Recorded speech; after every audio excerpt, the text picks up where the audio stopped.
All right, Tucker, thank you very much. If you received a houseplant or a flower arrangement for a holiday present, you've now had just about enough time to start killing it off. So great. If you don't have that green thumb, but you want your indoor plants to stay healthy through the winter and into the spring, our garden expert, Derek Thomas, has some simple rules for you. He talked earlier with Greer. It's cold outside, and during the holidays, a lot of you may have received a plant as a holiday gift, and you're thinking to yourself, gosh, I don't know if I can keep this darn thing alive. You know who can help us out? Our gardening expert, Derek Thomas, with Thomas Landscapes. Some people say, you know what, I just don't have a green thumb. Are some people better at it than others, Derek, or can any of us maybe grow a plant? You know, anybody can grow a plant. Okay. The thing that you have to know, there's certain things that you do need to know about plants. Plants, and I always challenge people, if you're going to be growing a plant and you've never had success with a plant, start small. Okay. Start with something small, and that way you can learn to nurture this plant. Now, the nice thing about plants is that any plant, even if you do start with a big one, they're going to have to acclimate to their surroundings. So that when you see a plant, say like this palm that may be getting a little bit, and palms are one that'll do it, they may get a little bit of yellow leaves on the inside, you may see some brown tips happening. Don't panic. What people tend to do is they tend to either then overwater the plant, right, or they move the plant to another location. Yes. So when you get the plant home, one of the things that you want to do for success is pick a sunny windowsill, okay? And if you don't have a sunny windowsill, as close to the sunny windowsill as you can. Diffused sunlight would work okay for most? Most plants will do diffused sunlights, and if in doubt, buy it from a reputable dealer. Okay. And where you can ask those questions, because a plant like begonia, it will do well in low light, but a lot of this color that you see here only happens in high light. I gotcha. So the stronger the light, the more coloration. But moving it around isn't going to really do a whole lot of good. It may hurt it. Moving it around is going to hurt it, because what the plant's going to do is, if it's a plant that likes higher light and it gets used to a lower light condition, it has then grown leaves that are used to that condition. Okay. And when you start to move them around, you can't move them around like you move around your furniture. Pick your place for your plant and keep it put. And leave it there. Start small. Okay. Because then you can, the plant can grow with you. Right. And the other thing to keep in mind is keep it away from temperature swings. Don't put it underneath a heating vent.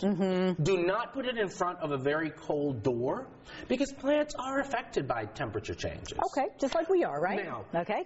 Have you ever been given, talking about gift plants in this time of the year, have you ever been given a plant that was a gift, and it was a combo pack? Yes. Okay. The best thing to do with that combo pack, because invariably, one or maybe two of the plants live and everybody else dies, Everybody else dies and they end up ditching the whole thing. Get rid of the combo pack, okay? All right. What you've got here, you've got Dieffenbachia, you've got palm. This is a prayer plant, and this is a pothos, okay? What we're going to do today is show people just how simple it is to divide this up. We're going to let's go ahead and take out the Dieffenbachia and the palm. Now, and it's okay to do that. The plant will be all right? The plant's going to like you for it, because the palm and the Dieffenbachia tend to like higher light conditions. Okay. Go ahead and plop that in there. We're going to add a little bit of top dressing to that, just a little bit of soil.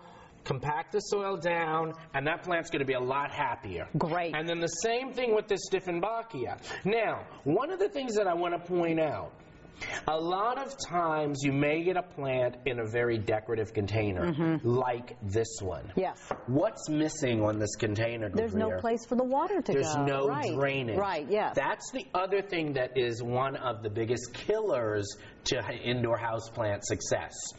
If you have a plant like that, you need to get it out of the container. You need to get it into a container that has a good drainage hole. This one actually still has the tag, but see, there's our drainage hole.